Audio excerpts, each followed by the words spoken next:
el código textualmente lo establece en el artículo 14. Y mira, no leo el código. La obligación que tiene el profesional, el maestro, cuando detecta abuso, porque hay 3 tipos de abuso que nosotros manejamos: abuso físico, psicológico y sexual. El físico, cuando una persona mayor le ocasiona daño, moretones, mordidas, golpes a través de objetos, ya un abuso físico. Abuso psicológico, la práctica con un adulto cuando ataca de manera sistemática la competencia, la integridad de ese niño, niña, adolescente. Entonces eso le afecta, es un abuso psicológico. Y abuso sexual, como lo definí: práctica sexual con un niño, niña, adolescente, que puede ocurrir sin contacto físico. Y sí, más con todos estos casos de embarazo. Si la ley, el artículo 14 establece de que el profesional de la salud, el maestro, cualquier persona que detecte un tipo de abuso, la obligación de denunciarlo, y establece penalidad, Wilson, para aquel profesional que no haya denunciado, y no establece responsabilidad. No hay ninguna responsabilidad, porque alguna vez tememos hacer no, yo no voy a meter en eso. No, una obligación, es obligatorio denunciarlo a las autoridades. Eso es importante que la gente lo sepa. Y es importante subrayarlo. Yo no sabía que estaba contenido dentro del código. Tú sabes que no dominamos esa parte. No estaba, y es totalmente desconocido. Esa obligatoriedad, totalmente desconocida. Porque es que en homicidio se da. Yo veo que una persona, por ejemplo, hizo un intento de suicidio, se envenenó, se dio un tiro, está con vida aún. Y lo primero que ese médico hace es, desde la emergencia de la clínica, es reportar de inmediato homicidio del destacamento más cercano. Y de inmediato pues llega esa autoridad a hacer el proceso de investigación. Entonces, como te decía desde un principio, que hay un embarazo en una menor de edad, hay un principio de ilegalidad ya ahí marcado. La tipificación de esa ilegalidad, y eso le corresponde al tribunal. Si es denunciado. Ahí es donde está el problema. Solo si es denunciado, Juan Taveras. Porque si la mayoría de las veces uno no tiene conocimiento. Y los médicos que ya se dan cuenta cuando hay un estado de embarazo ya desarrollado, y los padres han hecho arreglos familiares y han ocultado eso. Entonces ya cuando hay una persona que asumió una responsabilidad y hay una familia que han establecido,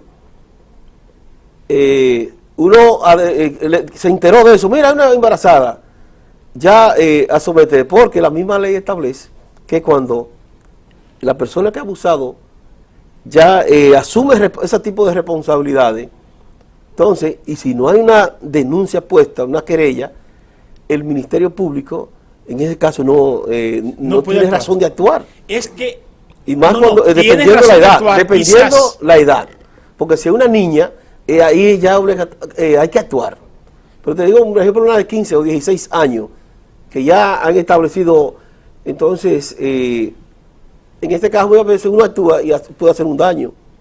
Porque hay niñas de esas que nosotros, por experiencia propia hoy, hemos actuado y se han arrestado a personas, o pues a niñas en la situación que están, entonces se le hace un daño psicológico peor, porque han intentado hasta cortarse la vena, o una se ha suicidado. O sea que uno empeorar la situación.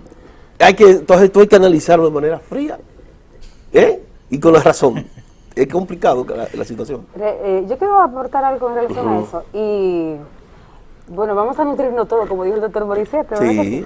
Realmente yo no tenía conocimiento que nosotros, si nos llega una paciente adolescente, porque ellos a veces sí nos comunican bajo qué acto se propició ese embarazo. Pero en otras ocasiones nosotros estamos a veces ajenos a esas eventualidades familiares que vienen surgiendo. Entonces, también yo en los últimos años se ha contemplado que no está estandarizado, y de hecho una de las pautas de la OMS es que no debe haber embarazos en niñas menores de 18 años. No, usted me corrige. Sí. Entonces, si vienen las adolescentes con ya esos arreglos, nosotros tenemos el deber de informarlo al Poder Judicial, en el caso de la Fiscalía, porque ya nosotros como médicos, por ejemplo, nos llegan y para nosotros es un problema, realmente por el riesgo del embarazo, porque sabemos que aumenta el riesgo de la mortalidad perinatal, aumenta el riesgo de la mortalidad materna, sí. Pero también tenemos que a veces tienen muchos factores psicológicos agregados estas niñas, tanto por lo que usted dijo, tanto si fue un abuso, sí. Tanto si fue ya algo con total conciencia de los familiares, pero nosotros no teníamos conocimiento en ese sentido de que nosotros sabemos, sí, es un delito y es sí. Algo que no está por ley estandarizado, pero vamos entonces a denunciar que en la actualidad en República Dominicana hay más de 1 millón de niñas embarazadas en la edad de 15 a 19 años. Entonces prácticamente yo creo que es un trabajo que se debe hacer en conjunto, tanto con el Ministerio de Judicial, bueno, usted me corrige, sí. Como el Ministerio de Salud Pública, porque es algo que vamos a estarlo denunciando día a día. Se tiene que viabilizar un proceso o algo para nosotros poder tener conciencia y también conocimiento de que eso se debe hacer, sí, porque como dice el licenciado, nosotros a veces llegan ya arreglados y en ocasiones ni siquiera se denuncian.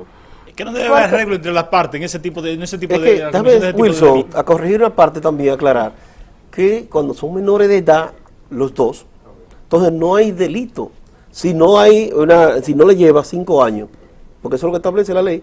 Abuso sexual, la práctica sexual por un niño ni adolescente, por un adulto o persona 5 años mayor. Entonces muchas veces resulta que la edad es 1 año, 2 años, 3, 4 y no llegan a 5, entonces no hay un delito sexual. Y entonces por eso hay que hacer los arreglos familiares. Hay que estar en esa situación para uno comprenderla bien también, porque ellos tratan de hacer eso y ya da unos datos alarmantes de la cantidad de embarazos que se dan. O sea que entonces la situación es difícil, muy difícil en este país. Esa parte la vamos a analizar, de esa situación difícil, pero me gustaría la intervención del doctor Morissette para ver si Salud Pública cuenta con cifras exactas, con estadísticas, que nos arrojen una luz de cómo andamos en ese renglón. Mira, Wilson, realmente tú sabes que se dan estadísticas que son a través de encuestas, que se hacen cada cierto tiempo, para determinar el embarazo en adolescentes. ¿Qué pasa? Y no solamente embarazo en adolescentes, sino estadística en sentido general. Decía la doctora hace un momento que muchas veces ni se sabe, igual que lo decía el fiscal de adolescentes. Así mismo pasa en salud pública. Muchos embarazos a veces se desconocen porque no se notifica oportunamente el dato, y otra vez a través de encuestas hay que se determina, pero sí sabemos que nuestro país está entre los primeros lugares, entre los primeros 5 de Latinoamérica, y es una realidad que el embarazo en adolescentes representa un gran problema para la salud pública, para la familia y para la sociedad en sentido general. En ocasiones, inclusive, no se dice por las razones que decían ahorita, hace un momento. Primero, para conservar un poquito la privacidad en cuanto al derecho que tiene la familia, que hay cosas que no salgan, independientemente de las consecuencias. Hay arreglos, por ejemplo, en el caso de los adultos con capacidad monetaria, que vivan en el exterior, por ejemplo, que muchas veces aquí se ve como que vivir, sobre todo en Estados Unidos, es como si se tuviera dinero, y en ocasiones esas adolescentes se dejan convencer, y a veces hasta los padres son cómplices. No, a veces. Y la familia, en sentido general. Entonces, en esos casos, ellos callan totalmente. Y la realidad que decían hace un momento, de que llegan tarde al chequeo, hay muestras recién, incluso, y eso se da en la República Dominicana entera, esa situación. Ahora bien, Lógicamente, hay que fortalecer lo que es la vigilancia, y en este caso diríamos la vigilancia epidemiológica en cuanto a la notificación de las embarazadas adolescentes. Es un componente que hay que fortalecer. Así como se notifica cualquier muerte materna, cualquier muerte infantil, que ahí sí te digo yo que se investiga y se hace trabajo ya. Exacto. Inclusive se hace una búsqueda comunitaria, interrogatorio. Por la obligatoriedad que hay con los organismos internacionales también. No solamente porque nosotros somos parte de los organismos internacionales. Exacto. Es un compromiso. Pero por el convenio. Sí. A la hora que se establezca un convenio, doctor Morissette, donde se le dé seguimiento de parte de los organismos internacionales de los que somos signatarios, las cosas podrían cambiar. Claro, podrían cambiar. Lógicamente, debo decirte que el embarazo en adolescentes es un problema muy complejo. Bastante complejo porque implica muchas situaciones desde el punto de vista familiar, social, etcétera. Pero sí hay que buscar una manera de resolverlo. Sobre todo la familia que nos están viendo. Yo estoy seguro que hay muchos miles de familias que en este momento tienen su televisor y este canal ahí escuchando estas recomendaciones. La educación familiar es una base fundamental. Hay que trabajar con la familia. Todavía el asunto del sexo es un tabú. Es un tabú analizarlo en familia, conversar con los niños, porque creen que es algo malo hablar de eso. Y al revés, desde la niñez a temprana edad es que precisamente hay que ir formando a los niños para que precisamente esta situación que tenemos en República Dominicana y en muchos países de Latinoamérica y el mundo no se den. Y que realmente podamos prevenir el embarazo en adolescentes. Por ejemplo, Salud Pública tiene unidades de adolescentes en los hospitales, donde un equipo multidisciplinario interviene desde la primera consulta. Entonces, un llamado es que acudan temprano, porque también eso es importante. El acudir temprano a la consulta va a implicar una serie de problemas que se puedan prevenir. Y te voy a poner un ejemplo, y la doctora de eso puede abundar más que yo, porque esa es su área. La hipertensión en el embarazo, la eclampsia, que es una de las principales causas de muerte.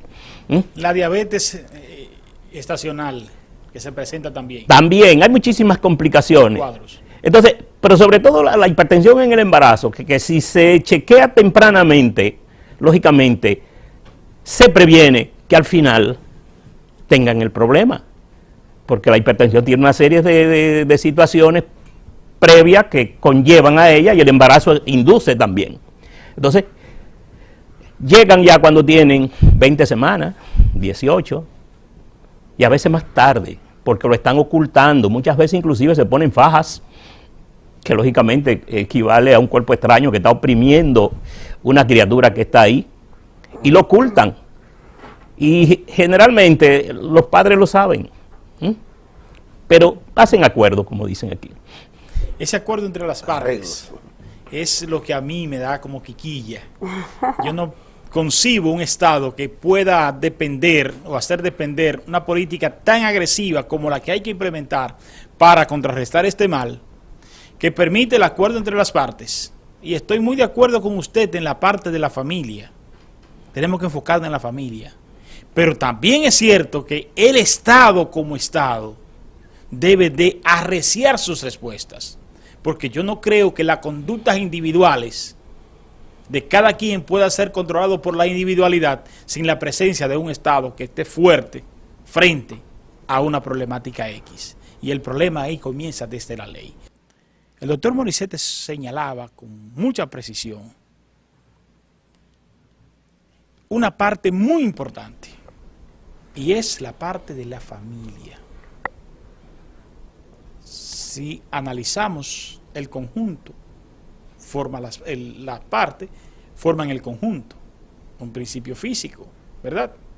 Si la familia está bien, la sociedad anda bien. Hablemos de esto, doctora Duarte. Bien, realmente te decía ahorita, Wilson, antes de tú ir a otro capítulo, es bueno aclarar esa parte. Tú terminaste diciendo que también hay una parte legal muy importante en relación a eso. Pero sí, bien es cierto, es que la parte familiar tiene un enfoque esencial en este problema de salud que nos agobia tanto a nosotros los médicos, a todos los que tenemos que tratar este problema de salud. Entonces, la parte familiar es algo muy importante porque una de las causas por la cual existen los embarazos en adolescentes, primero, si tú investigas, haces una investigación, las madres, las niñas que se embarazaron adolescentes, casi siempre, sus madres tuvieron el mismo, siempre tuvieron un embarazo casi siempre antes de los 20 años de edad. Y ellos lo toman como normal. Por eso es que decía el licenciado ahorita, vienen los arreglos, porque ellos entienden que a los 15, 16 años ya un embarazo es prácticamente normal, porque se vieron con esa misma suerte. Entonces, una de las causas que tienen mucho que ver son los problemas familiares, los divorcios, las desuniones, las familias compuestas, que influyen mucho en esta parte. Y yo te decía ahorita, Wilson, en relación a eso, que tenemos que incluir, aparte de lo legal, como tú mencionaste, de la ley, también tenemos que incluir la educación sexual en nuestras escuelas y en nuestros colegios. Realmente nuestros niños no reciben una educación sexual adecuada y por ende no tienen una educación y una integración y tampoco un conocimiento adecuado en relación al problema que significa la adolescencia, porque la adolescencia, nosotros todos sabemos porque pasamos por esa etapa, tenemos siempre un ímpetu de que somos adultos y de que podemos tomar decisiones por nosotros mismos, pero realmente no es así, hay mucha inmadurez, como yo lo dije ahorita y como lo hemos dicho en todo el panel. Y una de las cosas muy importantes sería incluir la educación sexual y reproductiva a nivel del Ministerio de Educación, y aparte de eso, la prevención de los embarazos en el Ministerio de Salud Pública, que eso es algo muy importante. Una de las cosas por la cual a veces las adolescentes salen embarazadas o ocultan el embarazo, casi siempre los familiares, las madres son los últimos que lo saben. Y que se enteran de ese problema. En ocasiones ya nos llegan a nosotros, como dijimos ahorita, ya arreglados, como dijo el licenciado, pero una de las cosas más importantes es que esas niñas no tienen conocimiento de que a nivel público ellos pueden ir, o a nivel privado pueden ir a buscar una orientación de planificación familiar. Ya nosotros sabemos que nuestras adolescentes inician más temprano las relaciones sexuales. Es algo que no debería suceder, porque las adolescentes todavía no tienen una madurez ni una responsabilidad para asumir un embarazo en esa época, por los riesgos y por todas las complicaciones que puede traer. Pero sí, no bien cierto es que a veces algunas no conocen de la protección que deben asumir por la misma inmadurez. Y en nuestra República Dominicana, en nuestro país más bien, tenemos mucho déficit en ese sentido. Hablar de educación sexual debe ser tan fácil como tú hablar de lengua española en un colegio. Debe ser tan igual que tú hablar, claro, tiene su edad, porque yo no puedo permitir que a mi niño de 3 años me hable de educación sexual y reproductiva. Pero a mi hijo que va a cumplir 10, sí debe incluírsele ese programa, tanto en los colegios como en las escuelas, con la finalidad de identificar y de enseñarle cuáles son los riesgos y cuáles son las consecuencias que le lleva por la parte de la responsabilidad que ellos tienen en esa edad, más bien que no tienen responsabilidad en esa edad, en la adolescencia, y eso es algo muy importante que nosotros debemos tratar de trabajar. Y aparte de eso, también la OMS es una de las cosas que ha enfocado para la prevención y la reducción de embarazos en adolescentes, pero es algo que se nos sale de las manos, tanto a nosotros, tanto al Ministerio de Salud Pública, como también al Ministerio de Educación, por los tabúes que existen en República Dominicana. Ciertamente los grandes tabúes, nosotros somos especialistas y yo les decía, apellidar, en ponerle apellido a cada acción. Violencia intrafamiliar, violencia de género. Óigase, mi hermano, para mí todo eso es violencia. Sin apellidos, violencia. Pasa igual con la educación sexual, a mi juicio. Educación. El único apellido que yo le pongo a la educación es en valores. Es el único apellido que yo le pongo a la educación. ¿Por qué? Porque, por ejemplo, bien usted apunta, la educación sexual debe iniciar con su propio hijo de 3 años.